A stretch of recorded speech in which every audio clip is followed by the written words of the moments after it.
இறைவன் படைத்த உலகை எல்லாம் மனிதன் ஆளுகின்றான். மனிதன் படித்த சிலையில் எல்லாம் இறைவன் வாழுகின்றான். இறைவன் வாழுகின்றான். இறைவன் படைத்த உலகை எல்லாம் மனிதன் ஆளுகின்றான். மனிதன் படித்த சிலையில் எல்லாம் இறைவன் வாழுகின்றான். இறைவன் வாழுகின்றான்.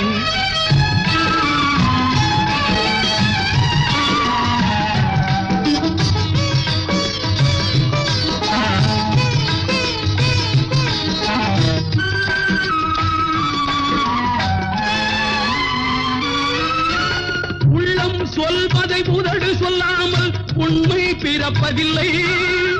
உள்ளம் சொல்வதை உதடு சொல்லாமல் உண்மை பிறப்பதில்லை. உள்ளிருந்தே நீ